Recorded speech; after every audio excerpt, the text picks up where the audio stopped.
So college football, though, right? A little bit of a brighter spot, Texas, and not the University of Texas, but the Texas A&M team that a lot of our followers are big fans of. What about out in Atlanta? Any football stories to talk about? We're Georgia Bulldog territory. Go Dogs! So obviously another tough one. We've got high hopes, but Alabama has our number, and we cannot do anything about it. I saw a crazy stat on Kirby's track record, and it's something like he's got 13 losses in total over his career against the field, and then he has 7 losses to Alabama. One win and then 7 losses. Maybe it's 1-8 now at this point, but they've got our number. They had it last week. So the Saban change didn't change that. We trend, hoped, huh? we figured Saban was gone. It's not the same old Alabama, but apparently when they played Georgia, I don't know if they play up or we played down or some combination in between, but it is not fun to be a Georgia Bulldog fan watching them play Alabama. Roll Tide.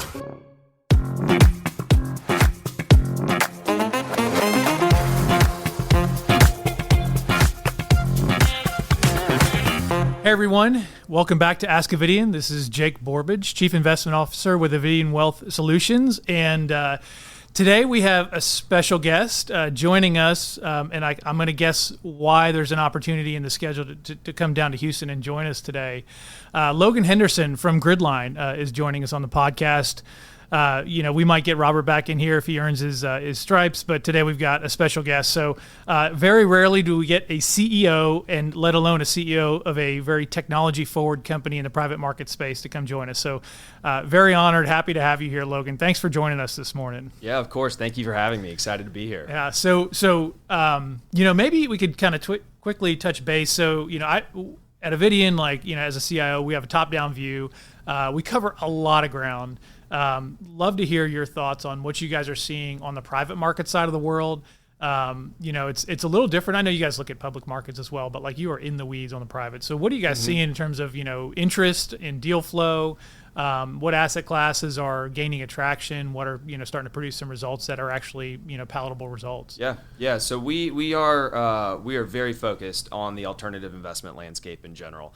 And we do that really across all your core asset classes, from venture to real assets to private credit, everything kind of in between. And the market is very hot right now. There's obviously a lot of focus now that, we've seen rates come down a little bit, but I think more importantly, the market has broadly accepted the new rate environment. And while we went through ZIRP and it was great and money was free and valuations were crazy, there has been kind of a normalization. There are still some hype cycles. Everyone, it's impossible to not read about an AI company going from 0 to 50 million and raising at a $5 billion valuation. We have some serious questions on the stickiness of that revenue. 500 billion in OpenAI this morning, I think. Right? Yeah, nice high mark for them. When you look at the LLMs and some of the core infrastructure, they're building something real. What is that valuation ultimately going to be? I don't know, but they are, transformational businesses. But when we look at it, you really have to look at quality of revenue and quality of earnings across the board. I think that's at its core.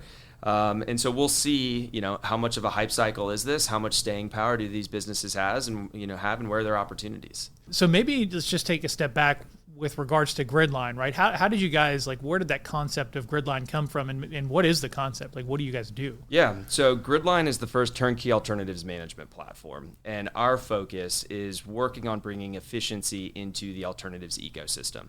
So there's really 2 parts to our business. One is technical, and if you look at alternatives, it's typically been human capital run between fund formation attorneys and fund administrators and audit and tax. Everyone has made an investment and they've been through the life cycle of managing PDFs in Excel and trying to understand, what do I own? What does that process work? What's the workflow? There's a lot of inefficiencies that technology can scale. Knowing what you own and how much it's worth, right? That's an important. It's almost like quantum physics at some point. Yeah, right? It's just impossible to get both things at the same time. It's a good thing to be able to say, what's the totality of my portfolio, but then also some of the basics of what's my unfunded commitments. And as you think about, and as people in your seat and sitting in the role of a CIO working with advisors and clients. Yeah, managing that cash flow. Managing liquidity is critically important, especially when you're in alternatives and it's a liquid asset class. So a lot of it is focused on really how firms can build and manage private market programs at scale without needing to hire an army of service providers or use disparate point solutions to try and cobble it together. So a huge component of our business is really the technical infrastructure that firms can build and manage a private market program with. Okay. The second component is on the asset management and alternative side. And our thesis is really around finding those differentiated investment opportunities because, again, there's 15,000 private funds you could invest in, but the availability of information is not that of the public markets.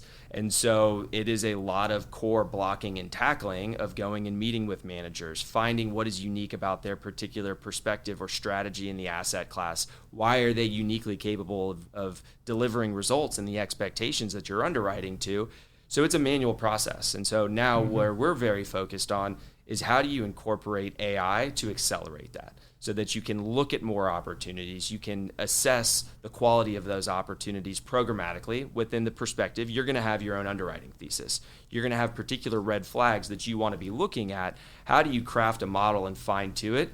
Not to make an investment decision for you, but simply collect as much information as possible so that you're looking at opportunities at parity with equally accessible information to make a better, smarter, more informed decision. So is that something that somebody could come to the Gridline platform and ask your team a question, and then they could kind of with 1 degree of freedom removed get access to some of those AI tools and insights? That's correct. Okay, that's correct. And for us, alternatives is difficult. That is why you can generate the returns that you can, but that is also when you look at the dispersion of returns is so significant. And ultimately, the opportunity is there, right? I mean, anywhere there's dispersion, you can do a good job and win big. Correct. But you can obviously do a poor job and lose bigger, right? It's different than if you're working in the ETF world. A lot of our clients have ETFs and they're used to, a W might be winning by a couple percentage points or losing by a couple percentage points. The spectrum just kind of grows when you're in the private space. Yeah, the spectrum grows, and so we take a very white glove approach to that. When we're working with our advisors, when we're working with investors who really want to, have a third-party perspective and a neutral perspective, our goal ultimately is to help firms deliver superior returns. And the most detrimental thing that you can do between an advisor and a client relationship is lock them into a 10-year fund that's going to perform in the bottom quartile and possibly not return principal. That's a very tough conversation to have.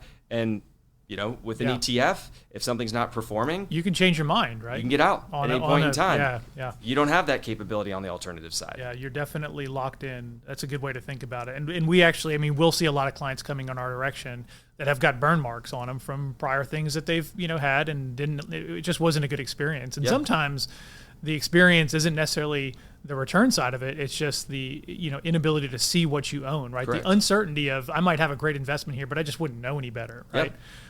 So with your platform, you get a lot of transparency in terms of what you own, and then sometimes in terms of what you may want to buy or trade into or add capital to. So again, coming back to the concept of turnkey, right? So there's obviously some competitors out there. Our clients, myself, we get emails probably multiple times a day. Hey, look at this platform, buy this alternative. This thing's not public yet and it's about to IPO, right? All that kind of stuff. At some point it just becomes a lot of noise, right? Yeah. So it's not like you don't work in a competitive space.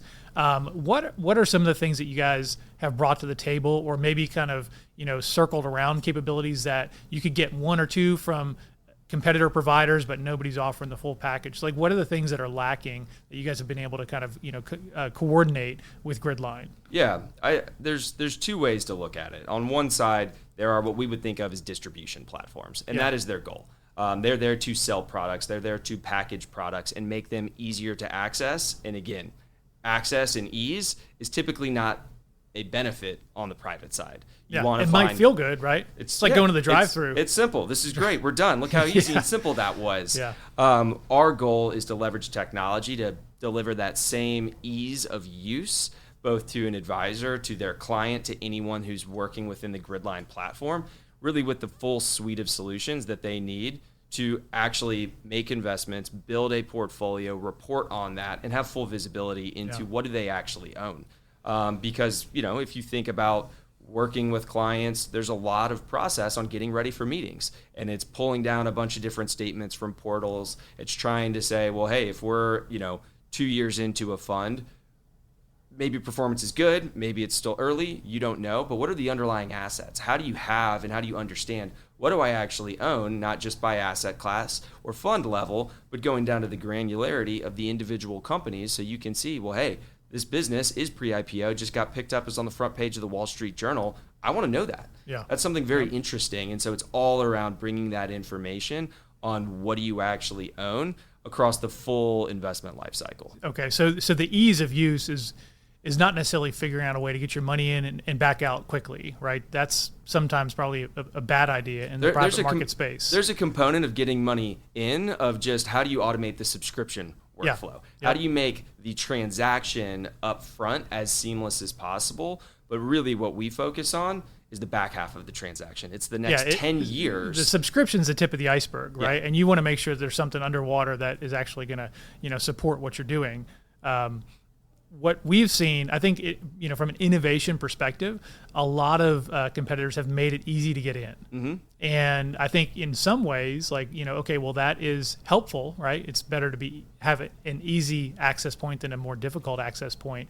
But it, from what I've seen on our side of the world, it just allows you to dig a really deep hole. Yeah. If you don't have a partner that's going to help you walk the rest of the journey all the way to the last dollar out, you're taking on a lot of work that you really probably don't understand, at least when you first get into it. And if you dig that deep hole, you got to help your clients out all the way through it. You can't just jump out of the hole and leave your client stranded. 100%. And so as the advisor, as the allocator into some of those strategies, if you don't go in eyes open, you can get left carrying just a whole lot of work. A lot of times it's a lot of busy work, right? Without the right partner. Yeah. Yeah. I mean, if you look at it, you've got, there's kind of solutions for the transaction and the subscription side. There's some workflow automation tools. There's some reporting tools. You end up with disparate data sets. Yeah. And ultimately, that's the core of what you're trying to solve for, is that data issue. What do I actually own? And so with Gridline, we have straight through processing for the entire investment life cycle. And the system where you're transacting, where you're building portfolios on behalf of clients, how you're allocating capital, you have discretion over that. Yeah. But then the same place that you're completing the transaction is the same place you're reporting, and you're ready to go have client meetings. All of that information is consolidated, so you're not trying to log into different systems, reconcile cash flows, figure out what do I actually own. It's all delivered there, so you can make smarter, more informed decisions. Okay, and I think one of the challenges is you don't know till you know, right? And sometimes you have to go through a painful experience before you realize the benefit to all of the different technology and automation that you guys have built. I want to think about this maybe in a little different angle. So where do you see we're talking a lot about what the capabilities are today, right? Mm-hmm. Where's the puck moving? What is on your roadmap that you think, 5 years from now, this is going to look a lot like trading an ETF, or no, that's completely not the case. This is going to, still be a kind of more manual, drawn out process in terms of capital comes in, it stays there for a good long period of time, and then it comes back. Where do you think things are going in the industry? So I don't think we're going to be moving to a broad ETF. There are certainly interval funds, and I think interval funds and tender offers in some of these are really interesting products for the right asset class. Okay. And ultimately, it's got to be asset classes that have higher liquidity. So if you look at where they've been successful to date, you see some on the private credit side. You've seen some on the real estate debt side because it's shorter duration, shorter hold period. So, capital's turning over every 18 to 24 months. So it can support liquidity. If you think about, venture, and if you think about private equity, the benefit is long-term compounding as these businesses are scaling up. That means you have to deploy capital for a long period of time to be successful in doing that. And so I think that there is a mismatch in the underlying asset class in the product wrapper in venture and private equity. And so that's kind of our cautionary tale, is you have to put money to work. And too much money can be a problem because your quality filter has to come down significantly if you're forced to deploy capital every quarter, and then you have to manage corresponding liquidity. And a lot of firms have been through, when things are up and to the right, everybody's good. Yep. When there's periods of volatility and gates get thrown up, everybody runs to the door at the same time. Mm-hmm. And so ultimately, it is still an illiquid product because the underlying assets are illiquid. So I think there will be some innovations on how we can leverage blockchain as an example to make assets more tradable. But so much of that inefficiency largely comes down to what we've solved through technology already by building our own ledgering system. So it is real-time settlement. It is real-time reconciliation. So that use case is frankly just replacing the service providers and the human capital with highly scalable enterprise-grade technology that's more secure and more efficient and more scalable. Okay, and we've seen some, I guess, failures on the other side of the world, right? There was an article, I think it was Linkto that came out. Yeah. I'm not too familiar with it, but I know kind of the general concept of, hey, they've got access to some non-tradable or private companies. They provide easy access. And I think it's a good example of what you're talking about, right? Where you basically have a mismatch between the liquidity of the underlying security and then the liquidity of the vehicle that's investing into it. And, for like investors that we work with, even when they don't place capital with Avidian for certain investments, we still want to give them the best advice, right? And typically I would say is that if you're looking at a vehicle that's just really easy to get into for a lot of different people, even if you're a long-term investor, the others that are joining that investment with you might not be. And just that commingling of your capital with others that might not be as like-minded, might not see the vision for the long term, just that kind of mixing of one objective with another objective can really result in some less desirable results. They can actually cause products to fail, and that's not something that is new. We're hearing about it now because it's topical, but it's not something that's new. This has been going on for decades and decades. Anytime there's a product created where the underlying assets don't match the liquidity needs of the top level product, you run that risk. And like you said, if everything's going well, there's always liquidity on both sides. If things go poorly, you have that imbalance, and that can actually cause products to fail, to lock up, gates can get thrown up, or in the worst case scenario, if there's no ability to provide a gate, so some vehicles don't have the ability to gate their assets, then the actual vehicle gets basically squeezed for liquidity and can't meet its demands, right? And that's really problematic. Yeah, and I would say, obviously there's been a lot of focus on, we'll call it broadly democratization of alternatives, of making them more accessible, making them more efficient, and we are fully supportive of that. But it's got to be focused on quality. And when you look at some of the focus right now, it's been on individual assets. Everybody wants the next OpenAI or the next SpaceX. These are huge brands, and they attract a lot of attention. And so what you're seeing now is stacked multi-layers of SPVs that you may not even actually own the underlying security because someone has access, they give it to someone over here. You end up with 6 different layers of fees. You don't actually own anything. And really what we focus so much on, and it's partly why we like fund managers as a source of investment opportunities and deploying capital through them, is because, yes, they're there to build a great portfolio and make successful returns. They're also there for governance. They're also there to make sure the numbers are accurate. They're there to make sure that the reporting is timely. All those components that don't exist, that are the benefit because they're the requirements of the public equities markets, is you have to do quarterly reports. Yeah. You've got to publish forecasts. You have to be transparent on the information.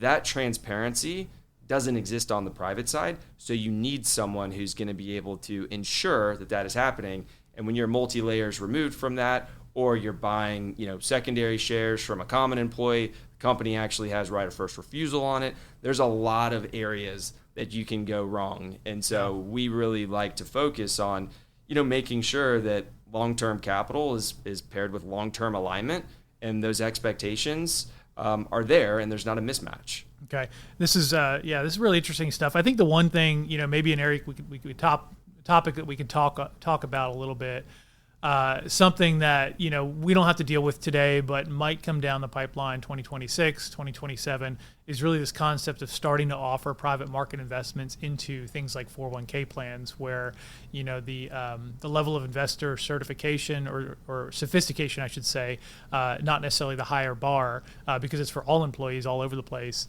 Is that something that you guys are thinking about in terms of maybe, what's the right way to access those markets, or maybe it's, hey, just providing some caution in terms of the market's not ready for those vehicles yet, not ready for that type of liquidity? I think that the market is here and is ready for it. Okay. And if you look at 401ks, if you look at any long-term retirement plan, it's a great use of capital for alternatives. You got a long holding period. It's long awesome, duration right? on both sides. Yeah. So that's a huge benefit on being able to incorporate those into a 401k. And I do think you're going to see, the target date plans of the future will be both private and public. There is some combination. Our big fear, though, is, yes, is it a level of sophistication on the underlying investor? Who's the steward there? Yeah. Ultimately, who's responsible if that does go sideways? And so we very much focus on, again, quality of asset and who's building those portfolios. What I don't want to see is an open market for someone to take their 401k out of, a low-cost ETF that tracks the S&P 500 and has performed pretty well for a long period of time. It's hard to beat the S&P 500, and go find, random opportunities that someone surfaces to them. So a lot of it, I think, and where we still don't have clarity, is what's the control mechanism and who's ultimately going to be responsible for making those investment decisions, right or wrong. Okay. Logan, this has been a lot of fun. I'm definitely learning a lot. I appreciate you joining me. Any last thoughts you want to leave our audience with for when they're listening through and thinking about Gridline in the future? Yeah, thank you for having me. This has been great. Always enjoy to spend time talking to someone who's in here day to day looking at opportunities. For us, it really is making sure that when you're making an investment decision, that there's another set of eyes on it and you're thinking about the long-term impact. So that's why I've personally enjoyed not only this conversation, but all of our conversations over the years around investment opportunities, how you're thinking about those, and really finding those unique and differentiated strategies, because that is what you need to access, and that's where you need to be putting capital to deliver the returns and the expectations in this asset class. So this has been great. Logan, again, I really appreciate it. Thank you for joining us today. If you guys want to take the conversation any deeper, come check us out at avidianwealth.com.